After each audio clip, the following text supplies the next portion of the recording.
All right. Rock and freaking roll, my man. We are on episode 4 of the Gebben Show, and I'm here with my man Ryan Hanlon. Ryan, how you doing, buddy? I'm good, buddy. Thanks for having me. So, one of the things we're going to talk about here, that for the people watching, and I'll try to. I have these graphs. We're going to talk about this in a little bit, but this is very interesting when it ties into our personalities, because you're very much on here like a drill sergeant about how are we going to, record this, and what is part 1, part 2, part 3, what is act 1, What act is the 2? plan? What is the strategy? How's this going to go down? And I said, it's our private conversations that have been very valuable, that aren't scripted. They may be 5 minutes, sometimes they may be an hour. But people behind the scenes who I know, like Alan, who's over here, has said, dude, that stuff's gold, and everything you do with him. Well, and I think those phone calls and those lunches and those dinners or whatever, they always start out as we're venting or we're seeking advice or we're just talking about something else like family or whatever, and they turn into these big sessions. Yeah.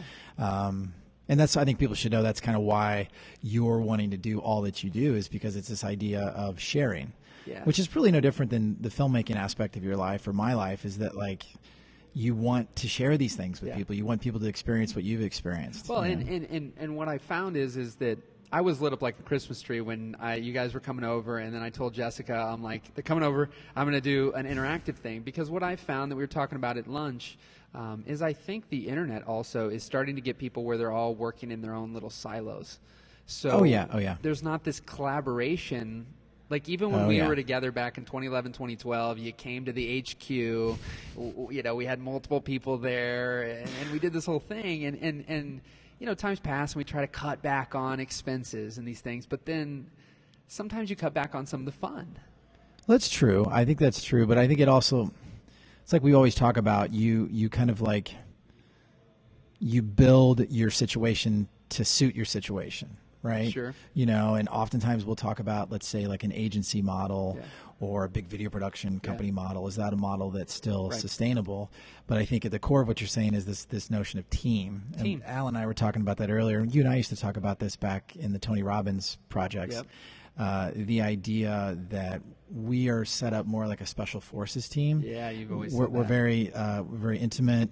We know each other well. We can look at each other and give a signal and figure out what we need to do on it. Like Tony Robbins. I had that with Jessica once, actually. She wasn't as caught up in that, and I'm like sending these signals, and she's like, I don't know what you want.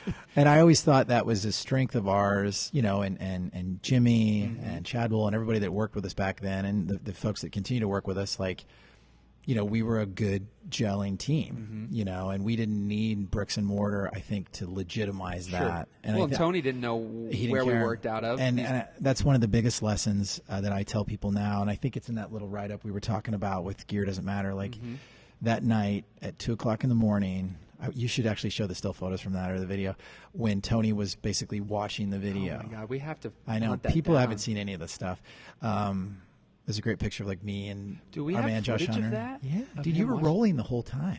Oh my God! I think you don't remember. You were so into it. You were like rolling camera the whole time. While he's watching our video. So for the audience or whatever, like, there's so much to tell you guys. But Tony Robbins was this massive project that we got years and years ago. 2012. Michael basically.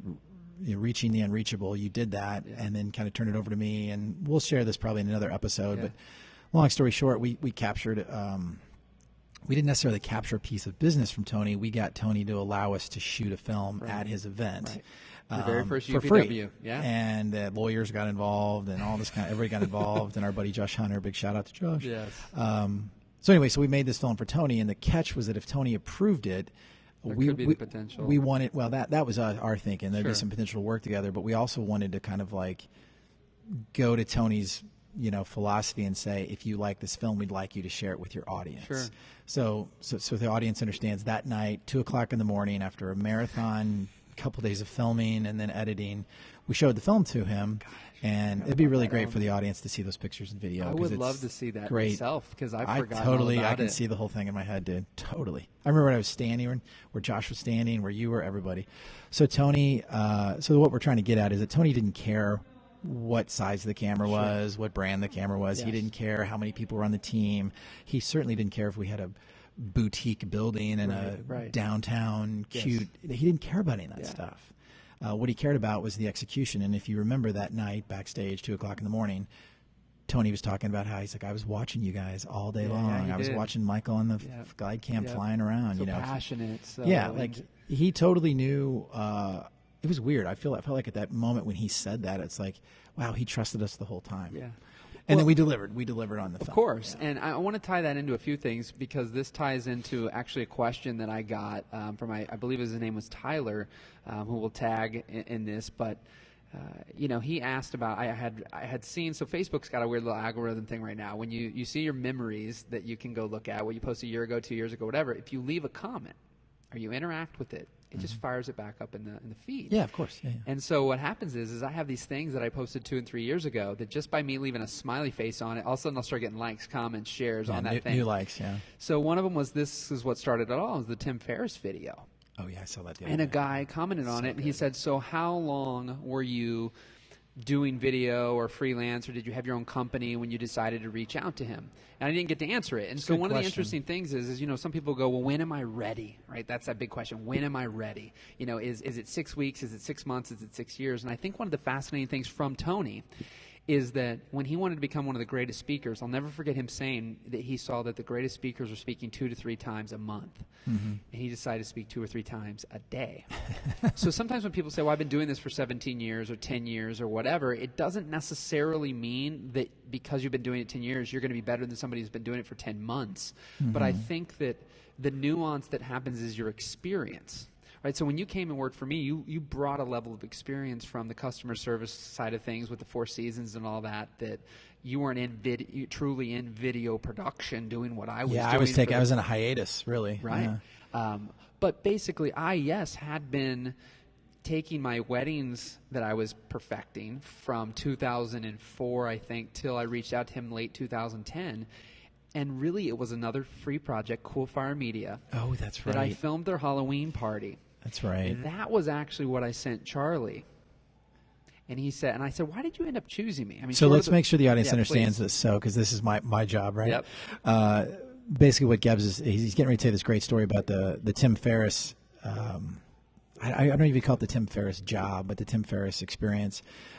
This is a really good point, too, because you did what we do now. You had a piece of video content that was really well made that looked like what you were going to make for Tim Ferriss. Yeah. So Charlie, the gentleman that he referenced, worked for Tim Ferriss, received the email, and saw the Cool Fire Media party. Yep. It looked good. It looked professional. It was legitimate. And then you weren't asking for anything. But here's the interesting thing. So, yes, I had a company from 2006 for 4 years, basically. Had been doing a ton of weddings, a ton of different projects. But at the end of the day, the style of work that I did for Tim, that Halloween party was really the main video I had to show. So, ironically enough, the whole interaction there, when you think about that, yes, it took me that long to end up getting to that place, but it wasn't that I had a portfolio with 50 different parties or something. I had one video I did for free a few months earlier. You had the right video. I had the right. Then you talk about that with your clients. Like when you are strategically putting together not a portfolio, a proposal, you're putting the right strategic links in there. You don't just, hey, here's my website, or here's 18 links to find out. You know everything about them. It's a funnel. Yeah. And it's funny you bring up that word in context of what the world I've run around in, because the way you use funnel is not the way all these online marketers I've been running around with. But yeah, you know enough so that you're putting the right stuff in front of the right person, and that makes a huge difference. Well, and I think this is something, I know we're kind of jumping all over the place here, but one word that's come up lately that you used more in the past, not necessarily recently, but this is a word that's come back into my world, is that word curate. Yeah. Versus create. And I think I brought that up in a couple maybe client meetings or whatever, but like, I don't really necessarily need to be called the creative or whatever, or be called the filmmaker, or be recognized as any of those things. I really don't care. That stuff's never mattered to me.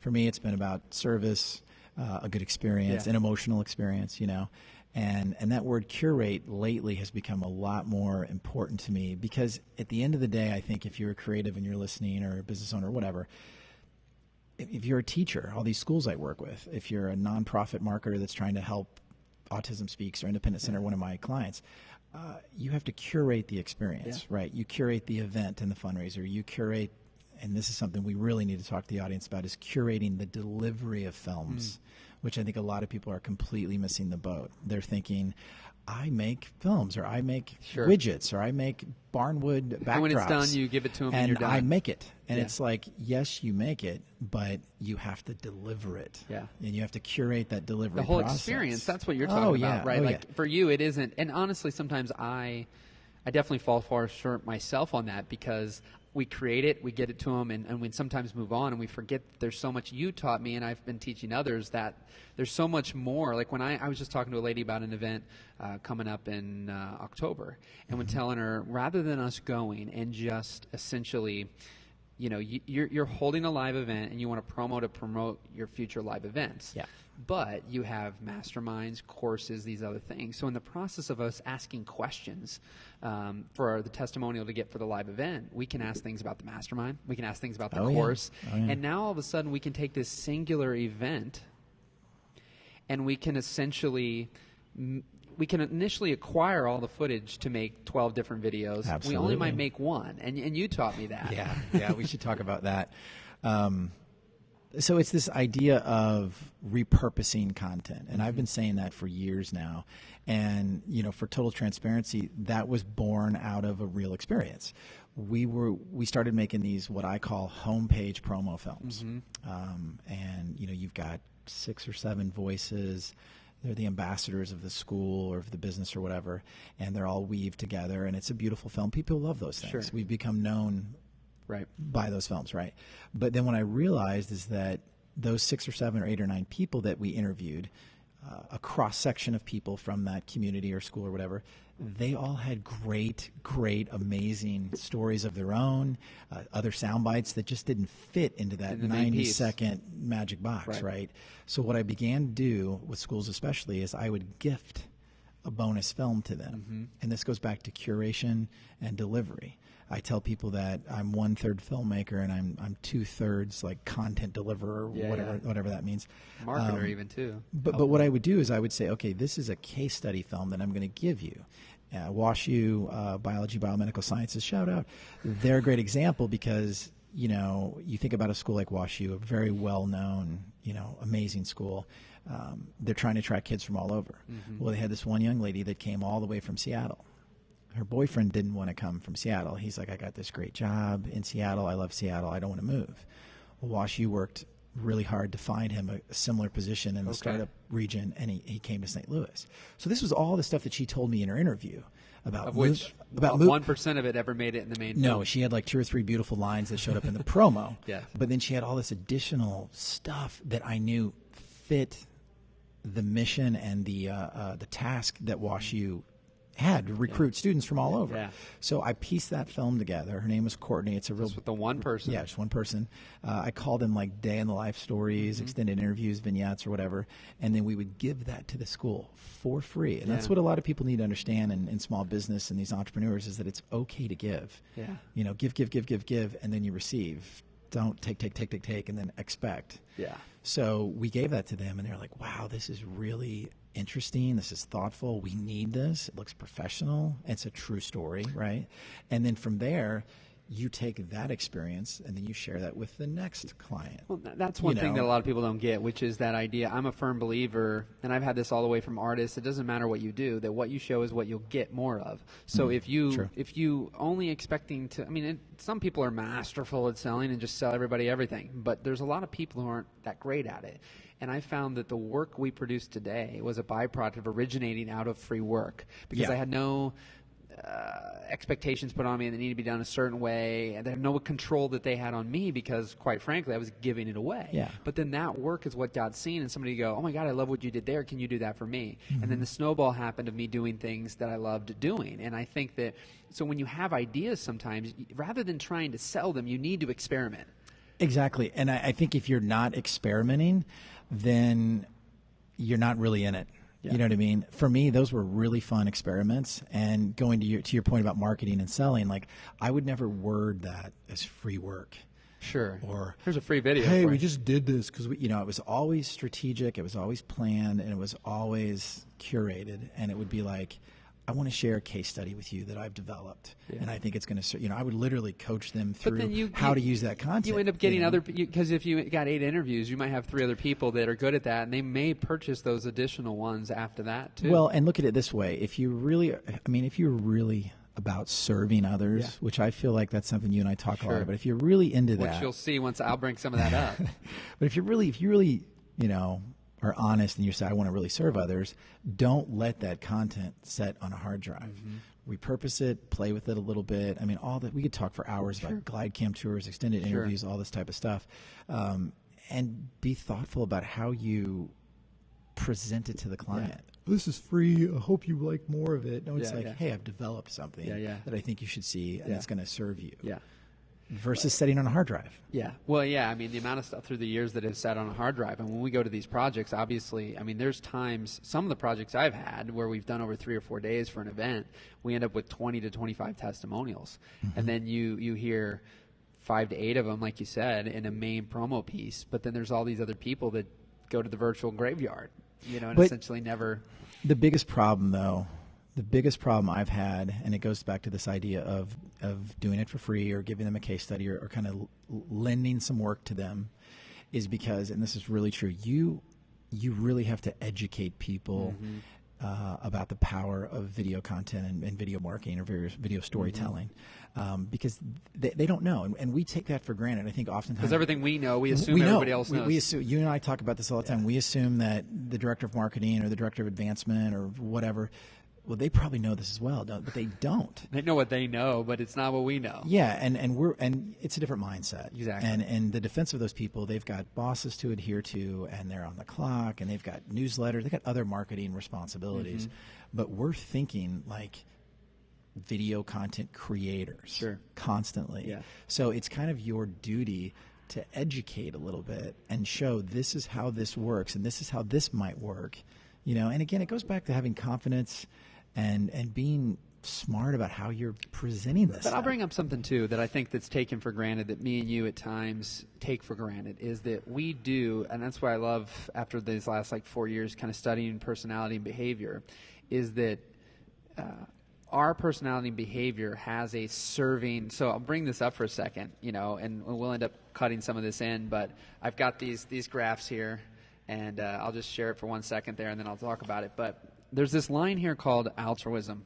Well, give the audience a little bit of backstory about what this is. So the DISC and the motivators is something that I found originally from Steve Sisler, the Behavioral Resource Group. So I had taken actually the DISC and the same test. assessment, the DISC test, back in 2012 when we were doing Tony Robbins stuff. And I think I took it one other time after that, and I never got much out of it. It's like I took it, it spit out some graphs. I'm like, whatever.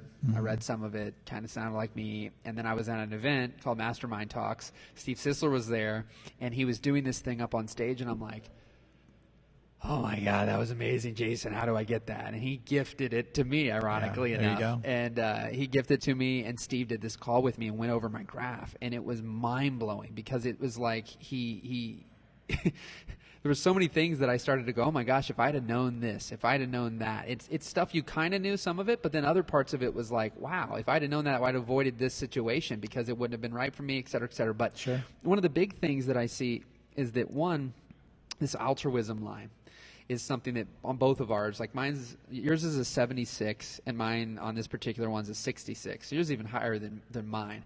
But it's a giving line. So I've met people, if that's lower, way lower, you're going to have a harder time wanting to gift and do these things. So when people who have either been burned or they've given a lot of things away and they felt like they've been screwed over, then that's going to be a lot lower, and they're going to have a hard time agreeing with the fact of thinking, oh, wow, these guys are, this sounds great, but that's not going to work for me. I've already tried that before. I've already tried giving things away. Well, and it goes back to that mentality that we talk about a lot where it's like, what's in it for me? And I think if you're there and trying to do these things that we're talking about with your business or your family or your life or whatever, there's the interesting thing too. That's the thing is like it's But what people would know based on this, you're actually never saying what's in it for me. This is why you win at this. That's my point. Yeah. You're actually naturally inclined and naturally wired to say what's in it for them. You are. Like, well, that's, and I'm ultimately that way as well. But I think what I've learned a lot is there's people who flip-flop that, and it's very difficult for them to look at projects and situations and go, what's in it for them? They go, what's in it for me? And expectations are high. If I do this, well, what am I going to get? Yeah, it's hard. It's hard to explain, and it's hard to understand. And I think after a decade in hospitality, which for people that don't know, I kind of took a break from video and had to go get a real job, so to speak. Because you went to Webster. I went to Webster and I had a film degree and all that kind of stuff. But I ended up working in the hotel business for 10 years, and I was a director of audiovisual. So I was around equipment. I was doing creative things, but it wasn't like filmmaking, obviously. But it was weird, man. Like, hospitality was like a real easy fit for me. Like, sure. Because you're helping people. As you said, like, you get to serve others. You get to interact with people. I was never a great student. I was never a great, test taker or any of those types of things. But I could talk to the teacher. I could make her laugh. You're a charmer. It's like my mom used to say. She's like, if you can talk to people, you'll survive in this world, But I think working in hospitality for that long, I was responsible for my own department. I was responsible for, not only that, I was a vendor within the hotel. So I was embedded in the hotel, dressed as a hotel employee. I was technically an audiovisual representative. Yeah, sure. But I would tell people all the time, as I'd say, I'm not an AV guy. I'm a hospitality professional. Yeah. And I remember there's a great book I read called Band of Brothers and Citizen Soldiers by Stephen Ambrose. And these are real guys that served in World War II. And I remember this guy, Dick Winters, amazing guy. Everyone should Google him. He's amazing. He said that if you serve in my company and you're a radio man, that's okay, but you're a rifleman first. You're a radio man second, or you're a such and such second, right? Sure. And I like that mentality of I'm here to serve you. Like, if you don't know where the elevator is, I'm not going to not tell you where the elevator is because I'm an AV guy. Steve and I have talked about that when you go to like Home Depot or places, and how many times these people will only learn and or do the exact thing that they're told to do. So when somebody comes and asks about XYZ, they don't have anything to do with it, and they're not even going to learn anything. So the next time it happens, they could have an answer. It's like, nah, I'm not messing with that. And I think that what me and you have done really well, and what we've learned and we've helped apply to others, is that level of service, but that idea that we aren't just one singular thing. We don't come into projects. We have so there is a fine line here of the Swiss Army knife mentality, because I do believe that focus is important, very important, of course, and we talk about this all the time, but you still have enough knowledge around all the aspects of the project. Like, you don't just come in as the producer, a hospitality guy, and don't understand anything about how it's going to be used, how to shoot it, how to edit it. Like, you have the understanding, you have the eye for what visuals you need, you have the ear for how the story's going to be told. You have the thought process of how it's going to get distributed. So you have that understanding of all those different things. And I think what people fail to do at times is they only focus on one thing. And that can be crippling. And that's where, back to that collaboration and team again, is that's fine when you have a team. But this glorifying of entrepreneurship where you do everything. You do everything, but you really only love one thing. Everything good? Cool. But you really only do one thing. It's like, if you really only love shooting, but you're trying to be this business. So I've talked to a lot of people about, it's like, it's very difficult, because there's going to be a difference between thriving and surviving. Me and you, based on our ability to connect with people, I always joke with you can connect with anybody, but that is a invaluable tool in your tool belt when in being an entrepreneur. I was talking about this with Alan. If you cannot be personable and have people skills, and we were just talking at lunch, if you're not going to be friendly, you're going to lose now. Like, you just can't be this guy who doesn't really care about dealing with the people. I mean, even Megan's been able to acclimate and understand that when I'm out taking photos, I'm going to be personable. I'm going to be friendly. You can't be in customer service and not. Well, it's this idea of relating to people, and that goes way back to probably how I was brought up and the size of my family and the size of my extent. We're a big Irish Catholic family. Yeah. We always used to joke about that. I'm the youngest of 4 kids. which I think is a feather in my cap. Having older siblings, being exposed to great music and great films and all the things that my got to see the good, the bad, and the ugly. Yeah, they did too. My siblings had their interest in music and stuff that I was exposed to. You know, my dad and my mom, the way they are with their friends and their family. And, you know, like my dad taking me to the racetrack for all of those years. So growing up, I grew up around race cars and restoring old cars and stuff like that. It was a passion of my dad that's become one of my passions.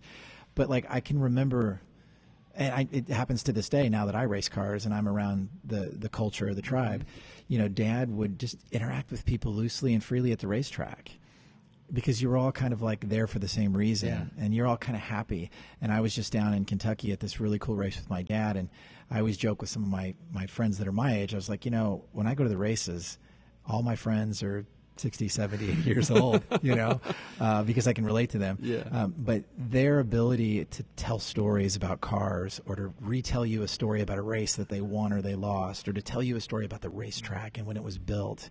And they're all such different guys and gals. You know, some of those folks at the racetrack have $100,000 race car trailers, you know, and guys like us have more modest setups and some even more modest. But none of that comes into play.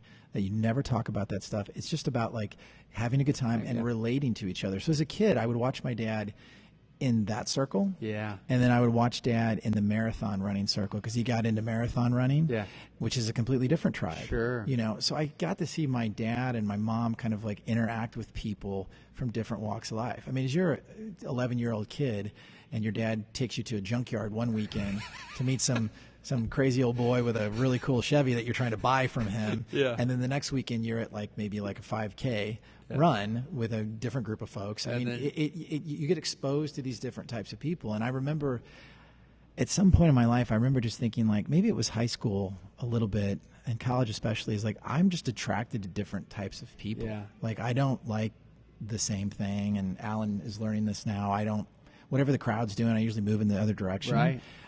Which allows you to relate to people. And if you can relate to people, you can sell them a video, you can sell them a Chevy, you can sell them a newspaper. And you can tell and if you can genuinely relate to people. Sure. Like have a genuine, what did we talk about, like an authentic curiosity about people? Sure. Like if you're really authentically interested in what someone's saying. Well, how many times have I've been on interviews with you, and I think this is a powerful thing as well, is we are able to make people feel really comfortable. And you'll hear people, man, that was the best interview I've ever had. You know, and because what happens is you go into it saying, we're going to have a conversation. And that's why I kind of ended up joking, like, let's just have a conversation here and see, like, take your, you know, as you would tell me sometimes, take your own advice, but you take yours. Like, you know, because what happens is some people are really nervous. And you'll have a 25-minute interview that, in theory, 10 or 15 minutes is unusable, but then the gold just pours out because they end up forgetting the cameras are there. They get so into it, you've connected on something, and then boom, things just start clicking.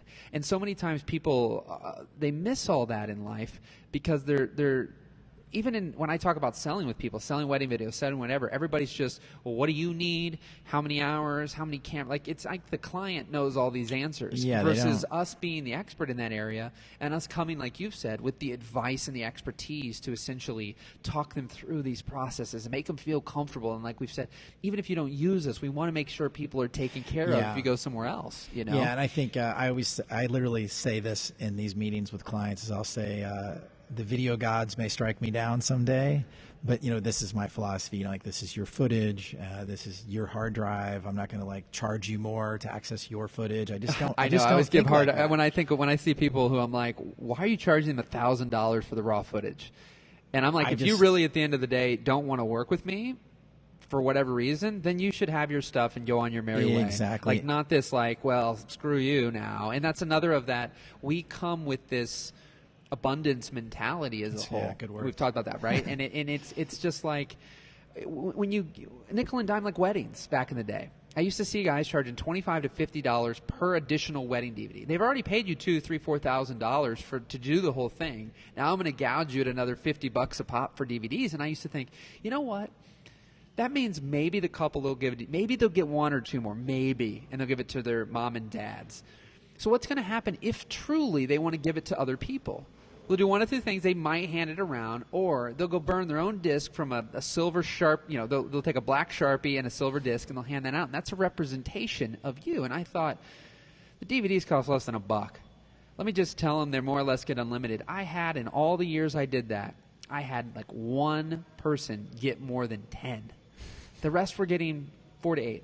And then they'd hand that out. But what I gave them was a representation to me. It wasn't like, is this what your videographer gives you? You know, and those little nuances, like we said, when people are talking about the person that came and served them the food and they treated them disrespectfully. You know, doesn't matter how good the food is. Doesn't matter how good the food is. Like I've seen that, honestly, I've seen through some of the conversations I've had with guys, I start to connect these dots of people that they say they didn't like their work or whatever, and I started to hear them talk about how they dressed, how they acted, how they spoke, how they all these different elements. And I thought, and I look at the video and I go, video's not that bad. Like in fact, it mine might not be any better or any worse. But the overall, what do you call that? The gingerbread all the time. Everything around it. Gingerbread. Everything around it automatically made my video better in their head simply because they loved the experience. Exactly.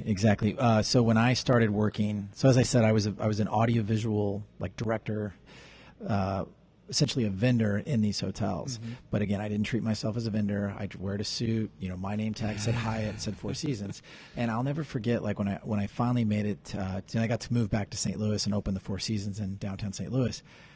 I was so impressed with the brand overall, and I was like, this is a perfect fit for me. And I can remember that, like, when kids would check in with their parents, the front desk attendant would bring a little red wagon out from behind the front desk, and it had toys in it. And they'd say, hey, little guy, would you like a stuffed bear or like something? And it wasn't like, oh, it's $10. You know, it was like, welcome. Yeah. It's going to be a great weekend, and we're excited that you're here. And I was just like, God, I love that. Like, I love. And you talk about it right now, right? Like, I love that stuff. Like, we were at the races a couple weeks ago, and this guy who's known me since I was a little kid was racing with us, and he was actually winning. He was going rounds, and I got eliminated in the first round. And he was like talking to me and my dad. He's like, I'm running out of gas, guys. I don't have any more race gas, which is expensive, dude. It's like $11 a gallon. And I had just topped off, and I was like, Jimmy, just take the rest of mine, you know? And he was like, oh, thanks, Ryan. You got to remember, this guy's old enough to be my dad. And I'm like, just take my 5-gallon jug, and I'll see you at the next event or at Dad's house. And he's like trying to fumble and pull cash out of his pocket. I was like, I don't go up there and win the next round, you know? And it's just like, you either kind of get that or you don't get that. But I think the one thing that we're missing here is this idea of like motivation. And I think that's what people should understand is that Route 3 Films has been relatively successful at our level, and we've done some cool things, and we've tried to give back and all that. But people have to remember that before this Route 3 thing existed, and before I worked with you and had that incredible 3 years together, I was just a audiovisual director at a hotel working 12 hours a day. I mean, for the AV guys out there, they know. They put in some hours. The hotel people do too. You put in some hours. And I can remember getting burned out and being like, I just am not happy. And I can remember daydreaming about like, man, if I just had like an extra $500, if I had an extra $1,000, me and the kids could go on a trip. Or I could buy. I used to daydream about it, like a Craigslist. But even looking at your, but you know what I mean. Like I used to like pine away about like a different life for myself, but I never thought it would happen. I thought this is where I'm at.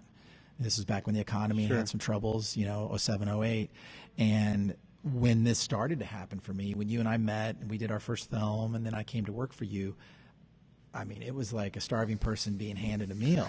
I was just filled with gratitude. And I still am. And I tell people all the time, like, if this all ends tomorrow, I'll be okay. I'll go back to the hotel, or I'll go do something, you know, build cars with my dad or something. We're talking about that too, but, like, though. I'm still pinching myself, and I think that's what a lot of people don't realize. And a lot of young people these days don't realize that either, because they may have come out of college and bought a DSLR and savvy with the internet, savvy with, you know, and started a little business, you know, whereas guys like me, I spent 10 years of my life working for someone else, 12 and 14 hours a day. It's perspective and it's motivation. I was very motivated. I have a to make a change. Give me my phone for a second. There's a picture, actually. You're going to love this. This picture, I don't know that I'll maybe share it in the comments. But this is Jordan Harbinger, a guy I know. He used to be on the Art of Charm and owned that. Now he just has the Jordan Harbinger show. And the picture says it's all about perspective. And I'll show it to you real quick. Hey, keep going. Yeah. It's all about perspective. And basically, Yeah, that's pretty good. So you're not really going to be able to see, but this photo basically just has one where, from the side over here, it looks like he's flicking somebody off, and then you'd see the other angle, and he's got 3 fingers up. And I think that's a great example there that it all is perspective. And even in everything we see in the media, everything we see on social media, people, we only are getting, even everything I post, bringing up your word, I'm curating. And I'm not trying to only show that my life is rainbows and butterflies and everything's good. I talk about this all the time, and I'll share the good, the bad, and the ugly. But I'm not typically going to go take a photo that's like, my life sucks, because even if shit's happening, the reality is it is perspective. And I look at all these variables, and I'm still grateful for what I have. And at times it doesn't make the situation easier. Like when Jessica got food poisoning, that was not easy for a couple months. But, there's so many other things to take into consideration. Thank God she's alive. Because we're both glass half full. Yeah. And I think that I don't say I feel bad. I think anybody can adopt that, but that's our natural wiring. Whereas others, it's glass half empty. Like I know people where it's like. Well, I was like that for a long time. You remember? Yeah.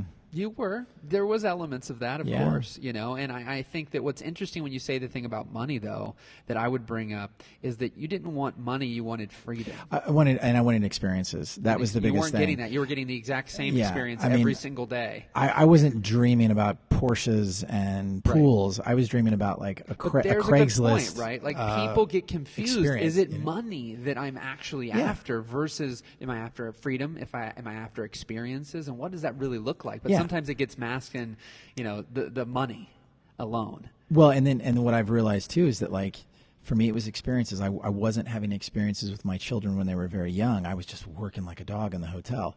Now the difference is I never took that out in the hotel. I never took that out on my coworkers or my clients.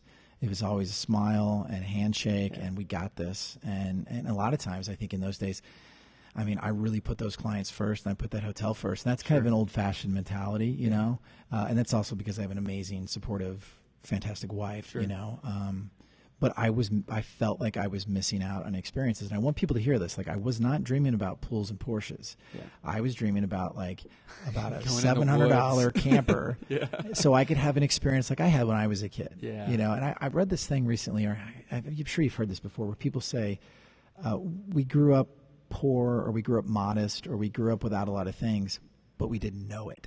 And I love that. That means you probably had some fun experiences as a kid, and in a lot of ways I had a wonderful childhood. We had a cabin in the country that my dad fixed up. We had old beat up dirt bikes that Dad fixed up. He messed around with cars.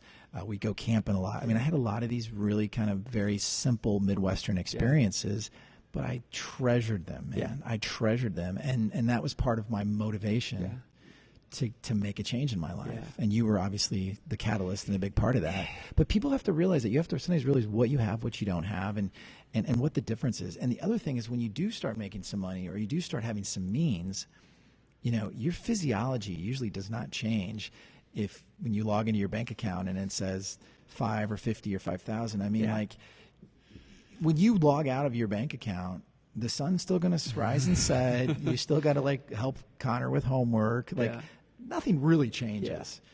You change that by getting out there and hustling and getting jobs. Sure. Well, it's fascinating because my mom, they just got rid of Charter, and Charter told her that she's had it for 20 years. And she went back and figured it out. She's like, yeah, we got it when you were like 9 because you wanted to get the cable TV, and it was an $18 bill, and I paid $9 of it with my paper out money every month. Oh my God. But the interesting thing is that even though I grew up in a simple life, we had everything we needed. Life was good, and I don't have any complaints about my childhood or anything. What's interesting is as I got out of high school, my spending on not experiences, but rather, as you alluded to earlier, technology. Obviously, a year after you came on, I got this BMW that, interestingly enough, I'm talking about now, but I've almost never actually talked about that car publicly. And I actually never posted photos about it either, like, hey, look at me. I never did. You will not find my every year. No, and that was... But that's not why I got it. But there was also, after... it's funny how we take for granted Like some things, they come into our life and they may go, and we're like, thank God it's gone. While other things come into our life and they go, and then you really miss it, and or you really appreciate what was said. And one of those things was you, and the things that you said. And when I got that car, you were not happy with me. But we should tell that story so people have some context. Well, yeah. So basically, you had helped me get a different car, like probably maybe 6 months earlier. It was like a Kia Forte. Yeah, okay, let's. You know how I am as a storyteller. Please. All right. So as a storyteller, let's frame this for the audience. So as we've talked about, I worked in the hotel business. I left that career and I came to work for Michael, which is another crazy story that we don't have time to talk about. But while I was working with Michael, I tried to help him in several different ways. And at one point it was like some finances and maybe getting rid of one car and getting a different car, getting out of a car payment type of thing. So I went through like all of these I kind of put my dad hat on and called the dealer and brokered a deal where they'd give us so much for the Jeep and we'd get you a nice Kia and we'd get a real good car payment and we'd run it through the business, and it was going to work out. And I was like, okay, cool. I checked that box. Let's move on to this, or let's move on to like booking some more weddings or whatever it was we were doing then. And then what did Michael go and do? Well, I come back from a trip with my buddy Mark Wonderland, and we were in Austin, and I literally test drove a BMW M3. It's like the $70,000 BMW.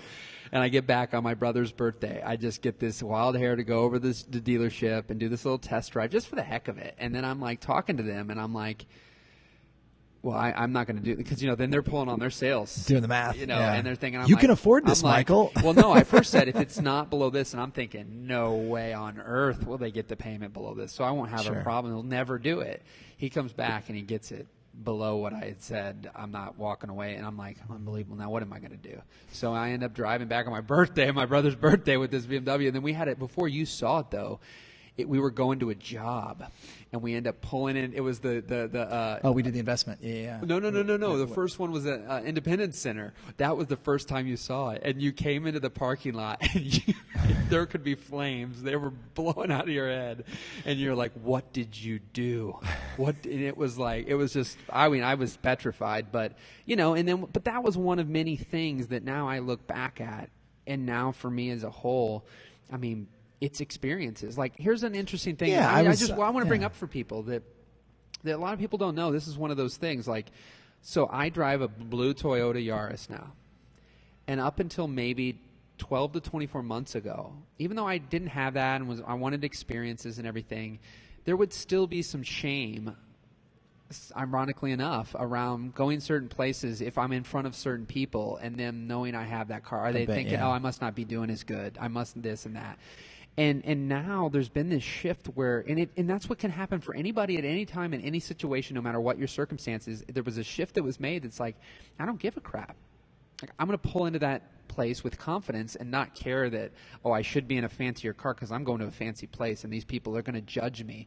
And it happened with a speaking engagement I gave once where I finally said, I'm not going to have them introduce me as the videographer to Tony Robbins and Richard Branson, because I always got that.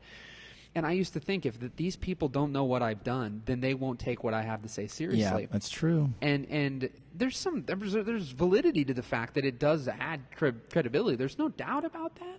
But I also believed in that moment when I did this particular talk, I said, what I have to say matters irregardless of what these people know, because I believe it matters, and I know it does, and I don't need to have a car or a house or a special watch, or I need them to know what I've done for these people to believe that, because if I believe it and I come at them with that confidence in what I have to say, they'll believe it, and it was life-changing for me. Well, and I think you also have to understand the fact that if people are worried about those types of things, then maybe that's not an audience that you want to have. Of course. But I think we all, especially bringing back the assessment for a second. Yeah. This yellow line, the influencer line, which we both have, is a line that we do care, because you said something when I pivot on these things, and one of the lines which you wouldn't hear from our opposite profile is, well, what are people going to think of you? And that's because there's still, no matter what, a level of judgment that we feel differently because of how we're wired versus our opposit. Our opposite isn't going to say things like, well, what are people going to think of me? They don't necessarily care. Whereas the high influencers line is, is what people think of them. That's why they typically have the fancier things, because they always feel like, well, what do people see? How do they see me? Well, I've got a story that I probably should share that's very similar to this, and it happened recently, and I won't name names or that kind of stuff, but I was basically trying to help someone raise money. Mm-hmm. And I knew it was my job to kind of ignite the audience, say the right things, craft the narrative, do what any of us would do in our space to motivate an audience. And it got a resounding applause. I made it personal. I made it about like myself and how I could help and blah, blah, blah, blah, blah. And then someone that's very close to me in my life came up to me afterwards and was like, why did you make that about yourself? Mm-hmm. And I was crushed. Yeah. And I was like, what are you talking about? Yeah. I'm like, I'm up on that stage trying to raise like $12,000 for a bunch of children. Yeah, I remember this story. You know this story. And it wasn't terrible and it wasn't malicious or anything like that, but it was like, that was this particular person's like reaction to that. And I thought, because if they also would have done what you did, that would have been them making it about themselves. Yes. Even if you weren't, because they're not you. And you, of course, based on what I know, it was all about the help. Well, like you've talked about, though, like that night, it was the task at hand. The task at hand was to take advantage of a captive audience, grab the microphone when you were told to, say a few words. I didn't really actually rehearse that much either, because I was doing audiovisual for the event. And it's all volunteer stuff. But I'll never forget when they said that, and I was like, well, no, I said that to motivate. It was one of those things where, like, I was up here, like in high gear, crossing the finish line, and this person that said this was like, just not understanding, like that we were actually at a racetrack. Well, and furthermore, I think that people just, and then I kept thinking, okay, well, like, what's the flip side of that story? If I would have been very mousy and insecure and said, I really hope we can raise some money for the kids. You would have raised $2,000 out of the 12. And that's something that goes to your point of like, you begin to analyze, you begin to look back at yourself and say, well, should I have done that? Well, what did other people actually think? Whereas people were like high-fiving me. And and Sisler was on here, and he would say, it screws with you. Well, we don't see others as they are; we see them as we are. Yeah, that's a good. And I love that line, because if you start to analyze that, when you pass judgment on somebody else for something they did, it's because if you did that same thing, that's what it would mean. Yeah. And it's interesting. So it's a thing, and I mean. It all happens because, and I think I know what you're talking about, and that's your opposite. So your opposite in that scenario would have never done what you did, and so naturally they're more inclined to say that thing, because that, in their brain, if they did just everything you just did, it would have been self-centered, self-focused, and all this stuff. But I think what's interesting, just to bring up, this dynamic here, I think you've had that from multiple people throughout your life, that you inadvertently forget you do that, because you do that to me. Would define that way. You do with a caring heart to it at times, though. You will question the things, right? You always care about it, right? But you do that questioning that you, in that moment, I know what happened to you, and it wasn't, you were excited, and that squashed your excitement. There's times where I might be excited, and I know some of these other variables, I know certain things, but the way sometimes your delivery of it can do the same thing that has happened to you. That's probably a good point. Yeah. It's like a therapy session, right? But, I know. But I mean, there is this element, but it happens to us. And I think there's upbringing, like some of the things you interestingly, which I love, which I think is what I talked to Steve before I got on this when I was looking at both of our graphs, is that he was like, you can have 100 people with the exact same numbers, like these numbers all are the same. But this is one element. This assessment is one thing. And a lot could say, well, sure, duh. But it won't mean they're all making, like your profile says starving artist. Interesting enough, like 9 people out of 10, this would be somebody who doesn't make much money because they're typically helping everybody else before they help themselves. What did you just mention earlier, right? And you do it, which is the gas guy. You're like, well, I'm out of the game, so here, I might as well give your gas to. I want if in case they all of a sudden said, "Hey, Ryan, you can drive again," you'd be like, "Good, I gave my gas away."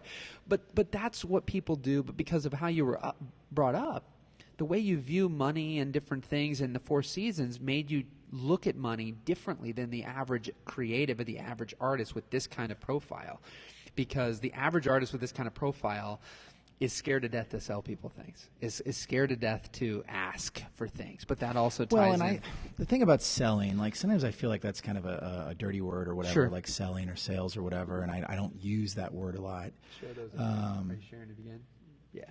And I try and work against that word. I don't like the word Sure, consultant either. I know you Yeah, kind of yeah. understand that. I don't like the word consultant a lot. I just like saying I'm helping. I'm just here to help. Yeah, you know, yeah. the way that our parents, your Yeah, dad especially, exactly. or somebody would say, I'm Yeah. here to help you with this thing to move. We were taught to do our absolute best I'm and just help. I'm just here to help. Like I'm here to serve you, and I Yep. really like it. And I've thought about this a lot. And you know, part of my upbringing was going to like a Catholic school and stuff like that. And I'm not an overly spiritual guy or overly religious guy, you know. But I can remember early on. I can't remember if it was Father Keene or somebody like that, and they talked about the vocation, like the idea of, you know, in Marquette, where we both went to high school, Yeah. the serviam Sure, was the message. Yeah. So when you really stop and think about, you know, we may not be completely involved with that aspect of our lives. Yeah. It's still there and it's still Yeah. under the surface. Because and it our was very whole much- life we brought up that way. It was about service. Yeah. And I think when you think and- about, not to knock a public school or anything, No, and not you at know all, not people, at all. but Of course not. but obviously, and I'm not saying I don't know people who went to public school who don't serve just like we do, but Exactly. but that's not a thing infused as much as it's going to be in our. I think it just depends, but it's one of those things where, I don't know, it's like I enjoy serving others, I enjoy helping others. It just makes sense. And the fact that you can do it for a job. Yeah. And you've talked about this before where like when you make a certain amount of money, like why not do something positive with that money? Yeah. You know, get involved with something or donate the money. Like you and I have talked about this a lot before. If we had more money, a lot more money, we could do a lot more with it. Yeah. And But sometimes that's our motivator. Like looking at your graph again, that's what Steve was saying. He goes, your motivation, you want to help so much, so you make more money to be more, he called it, I think, benevolent. Like, so you can, but not in that sense. I think that has a negative connotation. But this idea of being able to serve and help, like your view of making, like to help and money is that the more money I do have, the more I can serve. Whereas others have this nasty thing about money. So they don't ever, they want to help, but they're limited by their ability to help because they don't have money. And money, it's a double-edged sword, but yes, on certain levels, you can, I mean, anybody can help without money. That's not saying you cannot not help people without money. 100% you can. I think I heard it from Robbins, which if you won't give a dime out of a dollar, you won't give 100,000 out of a million. Like people think someday when I have X, but what we both have done is no matter where we're at in our life and no matter where we're at ultimately financially, we're going to help. We're going to give that gas can to somebody. And that has allowed, my wife believes a lot in karma. Oh yeah, me too. I don't know. I feel like I've always been provided for with work. Even when I'm down to like, holy crap, at times there could be that, if I don't get anything in a month, holy crap. What's and this then gonna God, look that like? Yeah. thing will pop in 2 weeks before that. And then there's the people who it never seems to happen to. Maybe they have that glass empty thing, and as a byproduct, it feels like it never works out for them. But it's like they're always going someday. Well, I Someday think this when? is a good area for us to talk about. Going back a little bit to like donations or giving, doing work for free or however you want to call it. This is a good area to talk about this because one of the things that I realized is when those slow months come, or the slow weeks or slow days or whatever, or just those moments where you get nervous about being a small business owner. Sure. I mean, being There's always the ebb and responsible, flow, the ups and downs. everybody that watches this it's not about creatives, but anyone that is riding the wave of being a small business owner. Man, it's weird, but like, you know, my mentality, and you'll agree with this, is to hustle. Sure, okay, of course. Look for That's opportunities. your drive line, man. Look for opportunities. Look for what am I not looking at? But then a couple years ago, what I started to do is I just started to do like a passion project. Yep. So we started doing Fills those. the soul. Well, we started doing those Ozark Yep. stories. And the Ozark stories for me, for people that aren't from the region, is, you know, just like regionally specific, regional stories from the quote unquote Ozarks, which is, you know, a place I like to go, Yeah, go of to course. the woods. But anyway, so what I found is that sometimes when work does slow, or maybe projects just get delivered and we're finally getting paid and we're beginning to think about the next wave of projects or whatever, when those moments come, fill those moments with something positive. And what we've done recently is like this morning, dude, this morning, I woke up and I was thinking about two things. I was thinking about making a change to the website, and then I was thinking about this crazy idea I have for a high school near here that has a really cool shop program. What I was going to do, I still want to do, was like buy a chassis or buy an old truck. Yeah. I'll pay for it. Yeah. Bring it to the school, and then, because I know a shop teacher friend, and have him and his kids like fix it or rebuild it to my specifications, because there's a client involved. And then me and Alan would film the whole thing, and see what comes of that. Yeah. And it was so weird that when I was beginning to get nervous about money or the next paycheck or making it through our vacation next week or whatever, a creative idea came. Yeah. So when I was waiting for you guys to get here, I was actually on the phone with him. Oh, you were? That was yeah. Okay. I mean, he's just kind of a fast friend. We've become friends. And I called him and I was like, tell me about your shop program. Is this crazy? Is this a good idea? Do you think the school would be into it? I said, it could be a promotional film about your program. And I said, but what I want to do is I want the kids that work with tools and people that weld and people that do these things that I like to do to realize that there is an entrepreneurial edge to it. You know what, Ryan? And that's what the class would be. It would be like it'd be another case study. Sure. Well, and that's the thing too. But I think there's the word action here, and then there's also, which ties into action, which is when there's things like so many people sometimes are either sitting around waiting for the next client or paying job or gig or whatever to do something. And if they're in their early stages, if that stuff's not happening, the amount of people that I've had calls with in the past who are like, I haven't done anything for 6 months. And I question, I'm like, then do you love it? Because I can promise you that in my eyes, for you and for myself at times, if somebody won't pay us for it, then we're finding a way to do something. Like, regardless, we want to do the thing we love, and I don't want money to be the only byproduct of me getting to do that. Like, same-day edits used to be, wow, if I can't convince, they were paying me to do the wedding, but they wouldn't. The industry taught me you need to charge extra for this same-day edit thing, and I couldn't convince most people. And I thought, well, God, this sucks, man. If I can't convince them, that means I don't get to do this thing I love. Yeah. So I did it, and then by the time you came on board was the time then that everybody paid me just to do the same-day edit. So that thing I kept doing as a passion project for free, ultimately. I mean, yes, I got paid to do the wedding. For all this other stuff I didn't love as much.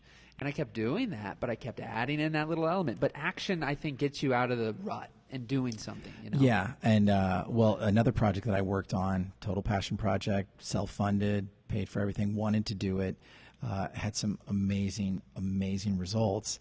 And what was funny, and this is what I think a lot of small business owners, entrepreneurs, creatives should understand, is that they had such a wonderful experience by receiving these films. They had results with their audience. They had awareness with their audience that at the end of the year, as they looked at their books, this is like a nonprofit I worked with, when they looked at their books, they're like, we have some surplus money, and we'd like to write you a check for all that you've done. After you had done all the free work. Oh, yeah, totally. Totally. Eric Magana had that happen And at that once. point, I was like, oh, my God. Like, this is how it really works out. Yeah. And you remember, it doesn't happen every time, you remember, of course. you remember old Ryan. Old Ryan would be like, oh, God. Never happens. The first project with Tim Ferriss, you about had heart failure. And that's still that's still down in me, that Murphy's Law, that Some levels you could use. I've even shown you guys. You could use the Zoom and screen share, and we these do things. a little bit. Yeah. Oh, you do? Okay. Well, Yeah, but you still make it a point to come over here and sit with him. Oh yeah, rather today. than him only, because that was one of the elements for him to be able to work at home. Yeah, that's a powerful thing. But then if he used to be in an atmosphere that allowed him to talk and interact, then he's still a person that wants to do that. So if now he works alone at home every day, how long will that be sustainable? Mm-hmm. And never having collaboration besides. But that's the point, I think, of being the producer or the director or the leader or the boss or whatever. Leader's a great word, I think. It's not. It's really not about you. Yeah. It's about motivating the people that work around you. Yeah. And like thinking about them. Like, remember we all went to lunch last year at the taco place. Yeah. Like that was a happy day for me. And a lot of you guys had not actually met. Like that just James showed up in Scott, my feed. Like that was maybe a year ago, a couple of weeks ago. Well, James and Scott had never met, and I just thought that was a good opportunity for us to get together. And it's like you said all those years ago. It was the gentleman at Cool Fire who said, "Did you celebrate?" Yeah. And we never did. Jeff King used to tell me that. He said, when you got the Tony Robbins job, did you guys celebrate? And I was like, "What? We really didn't. I mean, I think we went to dinner." And there's the interesting thing. I mean, but we didn't really celebrate that. We just kind of got on to the next thing, and that's that idea of like, acknowledging each other, thanking each other. Being grateful, appreciative. Seeing other people, too. I've learned that a lot from the Independence Center, who I work with a lot, this idea of being seen.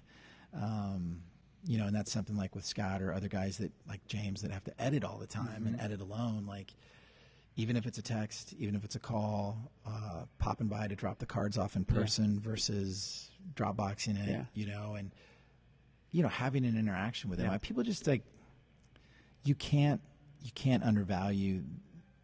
But I think there's going to be a huge shift, because I think the internet, especially YouTube, has interestingly made it appear as though no one should have clients. And what I mean by that is, it's like I can create my own content for myself and as a byproduct and build up this channel, and I won't have to ever have people tell me what to do. But then what happens too is I think these people on YouTube, these influencer personalities that end up getting built. And this was something that I've been through these phases, and why I was so excited about this, because I told you, when you left in 2013 and we kind of separated and went and did our things, that was the last of having people come to a place and interacting. And for years I didn't think a lot of it, but it was, something was missing. And what I found is this working in a silo, being in my office and making a YouTube video and making these things alone all the time. It was like, that's great. But like right now, this would be like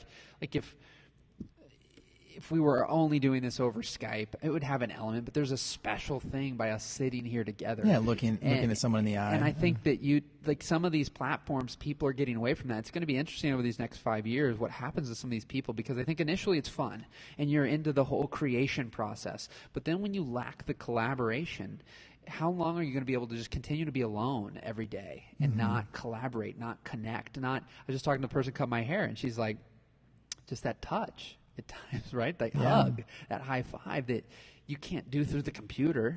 You know. So well, that reminds me of the little series we did about the station wagon. You know, that's a really good example of like that. So for people that don't know, on my website, there's a section called The Wagon, and it's just a three-part series that we did based on this old race car that we resurrected. It's really cool. You guys should check it out. But when I did that, I was nervous, and I'll tell you something else, Gebs. I felt a little vulnerable, because I was like, you know, I'm the planner, I'm the Boy Scout, all that kind of stuff, and I was like, you know, we're just going to film this, and I'm just going to see what happens. And again, it's like I wanted to share this like world or this tribe or this experience with others, but also I was being a businessman about it, and I thought, this is transparency. You know, if you visit my site and you click on that wagon tab, you get to see a real guy with his real dad doing something that they care about with no script. You know, and the idea was that it was transparency. I don't like when you visit someone's website, be it a dentist, a plumber, or whoever you're needing to do business with or interact with.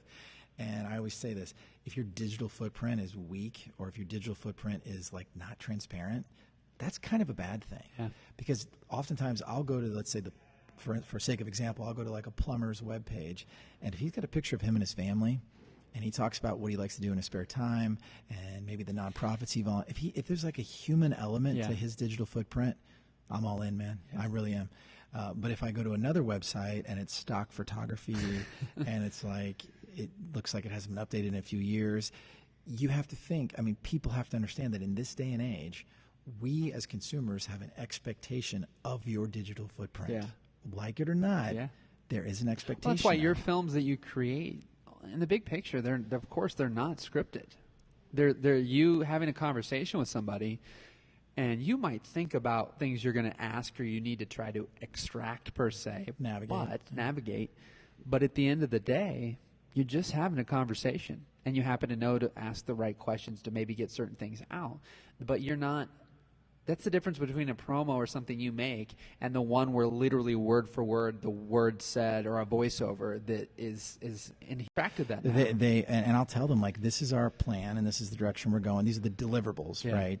Film A, film B, film C, whatever. But like this latest project we're working on, we realized that we weren't talking enough about golf in this one project. We weren't capturing golf culture. She agreed, I agreed, and I was like, hey, why don't we pivot and we'll do a piece just about like the history of golf culture at this place. And she's like, I love it. And she's like, I love that we can just make this change.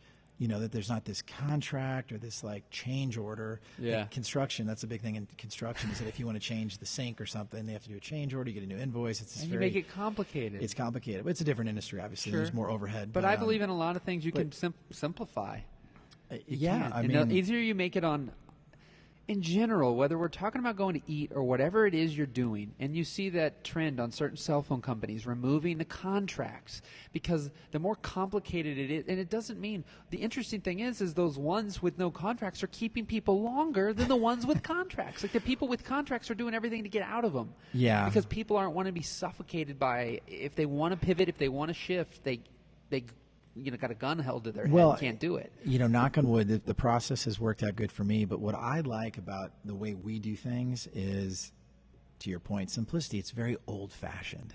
Mm-hmm. I grew up before people said old school. People used to say old-fashioned. And I like that old-fashioned mentality about anything that I'm doing. And I watched my dad for years buy and sell cars, and I've bought and sold a few cars myself and flipped. I got an old motorcycle I'm getting ready to flip, But there is kind of an art to that, and there's an honesty to it. And it's simple. Like, you are interested in what I do. I'm interested in helping you. Yeah. We've agreed on a number and on the deliverables, so let's go get it done. Yeah. And a lot of times people will say, did we overdo the budget? Did we? Because that's how everybody does it, right? Actually, no. Am I doing something wrong here? Because I set this number and I built everything that you wanted to this number, and you're happy and I'm happy. So that's because if I was people, tack on if you went on for an extra 30 minutes, they'd be like, "That's an extra $2,000." Like that's how people operate. Like I used to see that with weddings all the time. Like these photographers would go in and they'd allow the client to dictate, I think I only need 6 hours. So if things got screwed up in a naturally live environment of a wedding day, things are going to, whatever, all of a sudden you got that photographer coming up to the couple going, hey, if you don't get XYZ done in the next 45 minutes, I'm leaving or I'm going to charge you X more. No freaking way, dude. And especially in the hotel business, we always had a plan. We had a plan for weather. We had a plan for the X factor. We had a plan for all these different things. And I love, dude, you've heard this story before, but I used to love when like my technicians and my team would call me on the, we had walkie-talkies back in the day. They'd be like, Ryan, could you go down to the ballroom? Client wants to make some changes. Yeah. And those guys were freaked out. And they were upset. And they were, I don't want to make these changes. So I'd walk down there, and I'm like, what's going on? Tell me what's wrong, Of course, everything's better now. Everything's fine. Everything's going to tell me what is wrong. Well, we're just upset because we were guaranteed. There's back to your one thing, right? You're a problem solver. But they were like, we were guaranteed 3 microphones. We really need a 4th one for the aisle mic, and your technician says it's extra cost. And I'm like, don't worry about it. Good cop, bad cop too. Totally. It's being, being strategic. Sure, but I was like, it's totally fine. If that's all you need, I will take care of this. Run over and explain to the tech, and then the tech's like, oh, cool. And then the tech's like, well, I thought he's following orders. He's following policy. Yeah, exactly. And he thought I would be angry with him, or he thought the company would be. I was like, no, it's all fine. It's all fine. What matters is her happiness tonight. Everybody's getting paid. We all work for a company. Give her an extra wireless microphone. We're going to have a great night. And it was so easy. It was so simple. And there's a lot of different ways I could have approached that. And I did that for a long time. I did that job for people remember that, but they'd remember the opposite, which is if that ended up the way it was going, which is like, the extra mic's going to be freaking $250, and then it doesn't matter. Here's the thing that people forget. It does not matter one bit if that is the agreement. Like, the client is in the wrong, right? The client blatantly, not maybe intentionally, but blatantly wanted 3, paid for 3. The day comes around. We had this with our wedding. I won't say who with our reception, but we had some issues because we weren't trying to screw anything over, but some stuff happened, and we needed some extra chairs, and it was a freaking. You remember that though? Anyways, but I wasn't intentionally trying to screw anybody over. No. But even if they're in the wrong and they booked 3, paid for 3, and the day of they should pay for an extra one, they will remember the fact that you came in. You know what I'm saying? But think of it this way. This is the thing that people fail to realize. Is the external factors in that situation. So you can say, well, that's your problem, or you can take that a lot of ways. Exactly. But there are external factors. This may be an event planner who's only been doing this for a year. Sure. This may be a bridal planner that's been doing it for 10 years and is burnt out. Like, you have to kind of be like self-aware yourself. Yeah. Where's this coming enough from? Why to be aware of like what's going on with them, Yeah. and be like, okay, I was at the tasting the other day, and she was mad about the food, and the checkout or the check-in went bad at whatever, you know. So I know where she's at right now. And the last thing this lady or this gentleman needs is me to jerk them around about a wireless mic you already or have. an extra set of chairs. It's just sitting it's like the hard drives. Yeah. The footage is sitting on the hard drive. Yeah.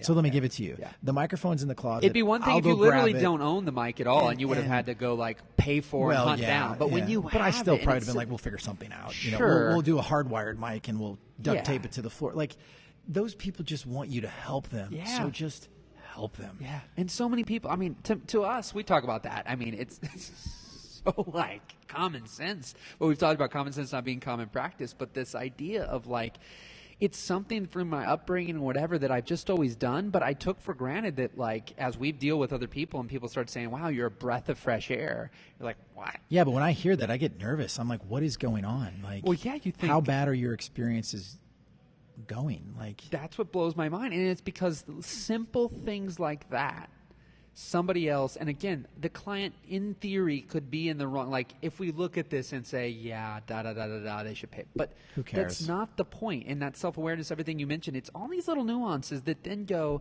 who's the person being remembered and for why?